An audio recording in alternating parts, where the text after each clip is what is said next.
ನಮಸ್ಕಾರ, ನೀವು ನೋಡ್ತಾ ಇದ್ದೀರಾ ನ್ಯೂಸ್ ಕರ್ನಾಟಕವನ್. ನಾನು ಅಪೂರ್ವ ರಾಘವೇಂದ್ರ. ಇಂದಿನ ಸುದ್ದಿಗಳತ್ತ ಗಮನ ಹರಿಸೋಣ. ದೇವನಹಳ್ಳಿ ತಾಲೂಕು ವಿಜಯಪುರ ವರದಿ. ಸರ್ಕಾರಿ ಪದವಿ ಪೂರ್ವ ಕಾಲೇಜಿನಲ್ಲಿ ಪ್ರೌಢಶಾಲಾ ಸರ್ಕಾರಿ ಮತ್ತು ಅನುದಾನಿತ ಶಾಲೆಗಳ 1 ರಿಂದ 10ನೇ ತರಗತಿ ಮಕ್ಕಳಿಗೆ ಪೂರಕ ಪೌಷ್ಟಿಕ ಆಹಾರವಾಗಿ ಬೇಯಿಸಿದ ಮೊಟ್ಟೆ ವಿವರಿಸುವ ಕಾರ್ಯಕ್ರಮದ ಸುದ್ದಿ ನ್ಯೂಸ್ ಕರ್ನಾಟಕ ಒನ್ನಿನಲ್ಲಿ. ಶಾಲಾ ಮಕ್ಕಳಿಗೆ ಪೂರಕ ಪೌಷ್ಟಿಕ ಆಹಾರವಾಗಿ ಬೇಯಿಸಿದ ಮೊಟ್ಟೆ, ಬಾಳೆಹಣ್ಣು ಅಥವಾ ಶೇಂಗಾ ಚಿಕ್ಕಿ ವಿತರಿಸುವಂತೆ ಸುತ್ತೋಲೆಯನ್ನ ಹೊರಡಿಸಲಾಗಿತ್ತು. ಈಗ ಅದನ್ನ ವಿತರಣೆ ಮಾಡುವ ಅವಧಿ ವಿಸ್ತರಣೆ ಮಾಡಿದೆ. ಇದರಿಂದ ಮಕ್ಕಳಿಗೆ ಅನುಕೂಲವಾಗುತ್ತದೆ ಎಂದು ಬೆಂಗಳೂರು ಗ್ರಾಮಾಂತರ ಜಿಲ್ಲಾ ಉಸ್ತುವಾರಿ ಸಚಿವ ಹಾಗೂ ಆಹಾರ ಸಚಿವರಾದ ಕೆಎಚ್ ಮುನಿಯಪ್ಪ ಅವರು ಹೇಳಿದರು. ಬೆಂಗಳೂರು ಗ್ರಾಮಾಂತರ ಜಿಲ್ಲೆ ದೇವನಹಳ್ಳಿ ತಾಲೂಕಿನ ವಿಜಯಪುರ ಪಟ್ಟಣದ ಸರ್ಕಾರಿ ಪದವಿ ಪೂರ್ವ ಕಾಲೇಜಿನಲ್ಲಿ ಪ್ರೌಢಶಾಲಾ ವಿಭಾಗದ ಶಾಲಾ ಆವರಣದಲ್ಲಿ ರಾಜ್ಯಾದ್ಯಂತ ಇಂದಿನಿಂದ 1 ರಿಂದ 10ನೇ ತರಗತಿಯವರೆಗೂ ಶಾಲಾ ಮಕ್ಕಳಿಗೆ ಮೊಟ್ಟೆ, ಹಾಲು, ಚಿಕ್ಕಿ ವಿತರಣೆ ಕಾರ್ಯಕ್ರಮಕ್ಕೆ ಚಾಲನೆ ನೀಡಿ ಅವರು ಮಾತನಾಡಿದರು.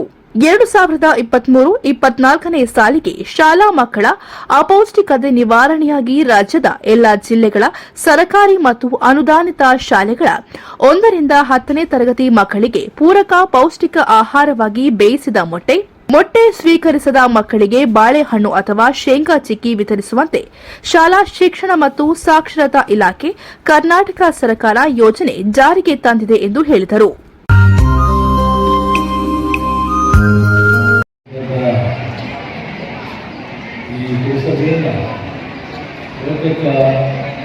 ಈ ಭಾಗದಲ್ಲೆಲ್ಲ ಈ ದಕ್ಷಿಣ ಕರ್ನಾಟಕದಲ್ಲಿ ಅತ್ಯಂತ ಹಳೆಯ ಪುರಸಭೆ 1949ರಲ್ಲಿ ಪ್ರಾರಂಭ ಆಗಿದ್ದು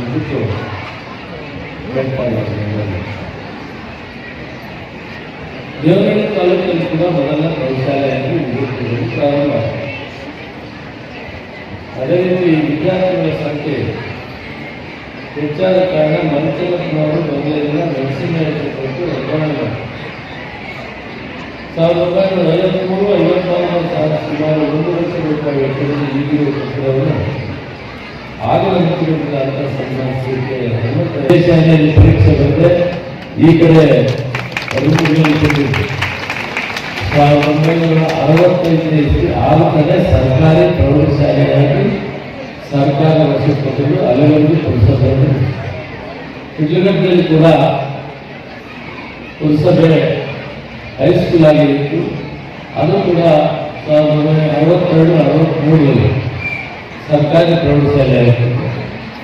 ಅದಾದಮೇಲೆ ಇದು ಕೂಡ ಪ್ರೌಢಶಾಲೆ ಸರ್ಕಾರ 65ನೇ ಇಸ್ವಿಯಲ್ಲಿ ಫಿಸಿಕ್ಸ್, ಕೆಮಿಸ್ಟ್ರಿ, ಮ್ಯಾಥಮೆಟಿಕ್ಸ್ ಒಂದು ಸಬ್ಜೆಕ್ಟ್ ಇತ್ತು.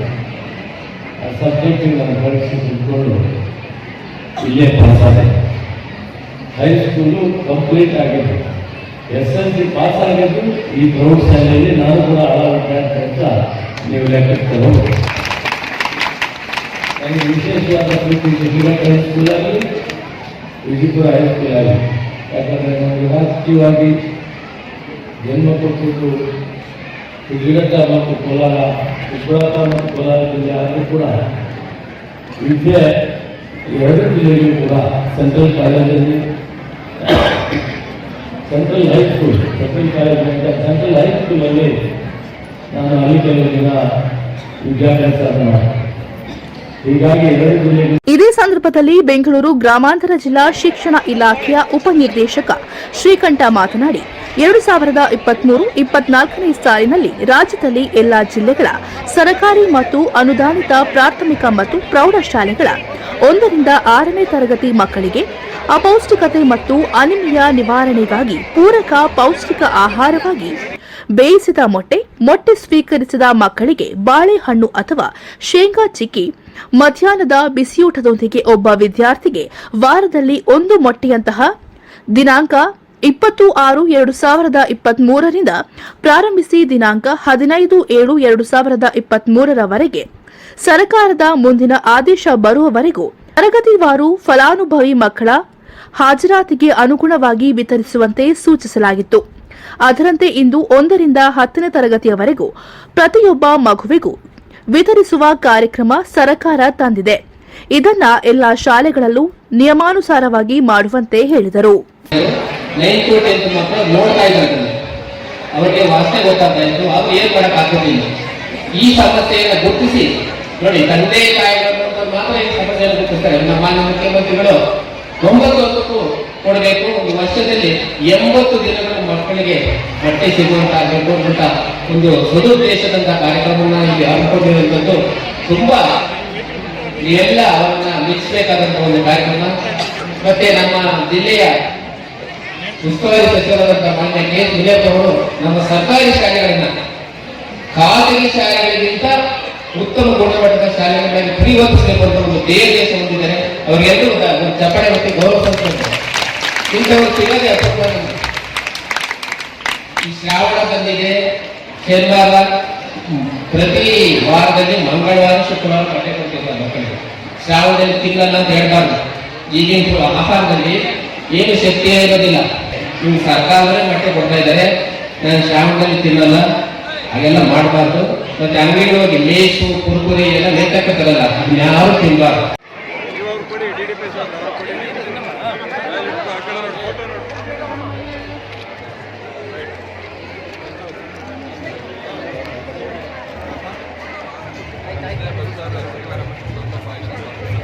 ಕಾರ್ಯಕ್ರಮದಲ್ಲಿ ಜಿಲ್ಲಾ ಪಂಚಾಯತ್ ಸಿಇಒ ಅನುರಾಧ ಮಾತನಾಡಿ, ಪಿಎಂ ಪ್ರೊಫೆಷನ್ ಅಡಿಯಲ್ಲಿ ಜಿಲ್ಲಾ ಪಂಚಾಯತ್ನೊಂದಿಗೆ ಎಂಒಯು ಮಾಡಿಕೊಂಡು ಭಾಗವಹಿಸಿರುವ ಸರ್ಕಾರಿ ಮತ್ತು ಅನುದಾನಿತ ಶಾಲೆಗಳಿಗೆ ಸಿದ್ದಪಡಿಸಿದ ಮಧ್ಯಾಹ್ನದ ಬಿಸಿಯೂಟ ವಿತರಿಸುತ್ತಿರುವ ಎಲ್ಲ ಸ್ವಯಂ ಸೇವಾ ಸಂಸ್ಥೆಗಳು, ಎನ್ಜಿಒ ಸಹ ಮೇಲ್ಕಂಡ ಉಲ್ಲೇಖಿತ ಮಾರ್ಗಸೂಚಿಯಂತೆ ವಿಸ್ತರಿಸಿರುವ ಅವಧಿಯಲ್ಲಿ ಪೂರಕ ಪೌಷ್ಟಿಕ ಆಹಾರವನ್ನ ವಿತರಿಸುವ ಕಾರ್ಯಕ್ರಮವಂತೆ ನಿರ್ದೇಶನ ಮಾಡಲಾಗಿದೆ ಎಂದು ಹೇಳಿದರು. ಶಿಕ್ಷಣ ಅನ್ನೋದು ಮೂಲಭೂತ ಹಕ್ಕು ಅಂತ ಹೇಳಿ ನಮ್ಮ ಕಾನ್ಸ್ಟಿಟ್ಯೂಷನ್ ಅಲ್ಲಿ ಅಮೆಂಡ್ಮೆಂಟ್ ಮಾಡಿದೆ. ಆದ್ರೆ ಈ ಮೂಲಭೂತ ಹಕ್ಕನ್ನು ಪಡ್ಕೊಳ್ಳೋದ್ರಲ್ಲಿ ನಮ್ಮ ಮಕ್ಕಳಿಗೆ ಕೆಲವು ತೊಡಕುಗಳು ಕಂಡುಬಂತು. ಸರ್ಕಾರದ ಪ್ರತಿನಿಧಿಗಳು ಅಥವಾ ಜನಪ್ರತಿನಿಧಿಗಳು ಇದನ್ನ ಮನಗಂಡು ಇದಕ್ಕೆ ಹಸಿವು ಮುಖ್ಯ ಕಾರಣ ಅಂತ ಅವರಿಗೆ ಗೊತ್ತಾಯಿತು. ಆ ರೀಸನ್ ಇಂದ ಹಸಿವಿನ ಕಾರಣದಿಂದ ಯಾವುದೇ ಕಟ್ಟೆ ಕಡೆ ಸಮಾಜದ ಕಟ್ಟೆ ಕಡೆ ಮಗು ಸಹ ಶಿಕ್ಷಣದಿಂದ ವಂಚಿತ ಆಗಬಾರದು, ಆ ಹಸಿವನ್ನ ನೀಗಿಸುವಂತ ಕೆಲಸ ಮಾಡಬೇಕು ಅಂತ ಹೇಳಿ ಮಿಡ್ ಡೇ ಮೀಲ್ ಸ್ಕೀಮ್ ಶುರು ಆಯಿತು. ನಮ್ಮ ಜಿಲ್ಲೆಯಲ್ಲಿ ಟೋಟಲ್ 1188 ಶಾಲೆಗಳಿವೆ. ಅದರಲ್ಲಿ ಟೋಟಲ್ ಚಿಲ್ಡ್ರನ್ 67,851 ಇದ್ದಾರೆ. ಇದುವರೆಗೂ 1ರಿಂದ 8ನೇ ತರಗತಿವರೆಗೂ 52,000 ಮಕ್ಕಳಿಗೆ ಮಾತ್ರ ಈ ಸೌಲಭ್ಯ ಸಿಗ್ತಾ ಇದೆ. ಈಗ 9th and 10th 15,000 ಮಕ್ಕಳಿಗೂ ಸಹ ಈ ಸೌಲಭ್ಯವನ್ನು ನಾವು ಕೊಡ್ತಾ ಇದ್ದೇವೆ. ಮತ್ತು ಇದಕ್ಕೆ ವಾರ್ಷಿಕ ಖರ್ಚು ಬರ್ತಾ ಇದ್ದು ನಮಗೆ 30 ಕೋಟಿ. 1 to 8 ನಾವೇನು ಕೊಡ್ತಾ ಇದ್ದೀವಿ, ಅದಕ್ಕೆ ಈಗ 9th and 10th ಗೆ ನಾವು ಎಕ್ಸ್ಟ್ರಾ ಕೊಡೋದ್ರಿಂದ ಅನದರ್ 75 lakhs ನಮಗೆ ಅಡಿಷನಲ್ ಎಕ್ಸ್ಪೆಂಡಿಚರ್ ಬರ್ತಾ ಇದೆ. ಸೊ ಈ ರೀತಿ ನಮ್ಮ ಮಿಡ್ ಡೇ ಮೀಲ್ ಸ್ಕೀಮು ಕೇವಲ ಕ್ಯಾಲೋರೀಸ್ ಅಷ್ಟೇ ಅಲ್ಲದೆ ಪ್ರೋಟೀನ್ಸ್, ಕ್ಯಾಲ್ಸಿಯಂ ಮತ್ತೆ ಇತರೆ ಮೈಕ್ರೋ ನ್ಯೂಟ್ರಿಯೆಂಟ್ಸ್ ಸಹ ನಾವು ಇದನ್ನ ಒಳಗೊಂಡಂತೆ ಇದನ್ನ ಮಕ್ಕಳಿಗೆ ಕೊಡ್ತಾ ಇದ್ದೇವೆ. ಆದ್ರಿಂದ ಎಲ್ಲ ಮಕ್ಕಳು ಸಹ ಇದನ್ನ ಸದುಪಯೋಗ ಪಡಿಸಿಕೊಂಡು ಮತ್ತೆ ಇನ್ನೊಂದು ಈ ಸಮಯದಲ್ಲಿ ಕಾರ್ಯಕ್ರಮದಲ್ಲಿ ಕೆಪಿಸಿಸಿ ಸದಸ್ಯರಾದ ವಿ ಮಂಜುನಾಥ್ ಅವರು ಮಾತನಾಡಿದರು. ವಿಜಯಪುರ ಪುರಸಭಾ ಸದಸ್ಯ ಸತೀಶ್ ಕುಮಾರ್ ಹಾಗೂ ಜಿಲ್ಲಾ ಅಲ್ಪಸಂಖ್ಯಾತರ ವಿಭಾಗದ ಅಧ್ಯಕ್ಷ ಮುಬಾರಕ್, ವಿಜಯಪುರ ಬ್ಲಾಕ್ ಅಧ್ಯಕ್ಷ ರಾಮಚಂದ್ರಪ್ಪ, ಪುರಸಭಾ ಅಧ್ಯಕ್ಷರಾದ ವಿಮಲಾ ಬಸವರಾಜ್ ಹಾಗೂ ಉಪಾಧ್ಯಕ್ಷ ಕೇಶವಪ್ಪ, ಪುರಸಭಾ ಸದಸ್ಯ ಭವ್ಯ ಮಹೇಶ್, ರಾಮು ನಾರಾಯಣಸ್ವಾಮಿ, ರಾಜಣ್ಣ, ಶ್ರೀರಾಮ, ಅನೀಫುಲ್ಲಾ, ಮುನಿರಾಜು, ಮುಖಂಡರಾದ ವಲಿಜಾನ್, ಏಜಾಜ್, ಜೆಎನ್ ಶ್ರೀನಿವಾಸ್, ಕೋಕೋಕೋಲಾ ಮಂಜುನಾಥ್, ಹರೀಶ್, ತಾಲೂಕು ಮಟ್ಟದ ಇಲಾಖಾಧಿಕಾರಿಗಳು, ಪುರಸಭಾ ಸದಸ್ಯರು ಹಾಗೂ ಶಾಲೆಯ ಉಪ ಪ್ರಾಂಶುಪಾಲ ವೆಂಕಟೇಶ್ ಹಾಗೂ ಶಿಕ್ಷಕರು ಹಾಗೂ ಇನ್ನೂ ಅನೇಕ ಮುಖಂಡರು ಈ ಸಂದರ್ಭದಲ್ಲಿ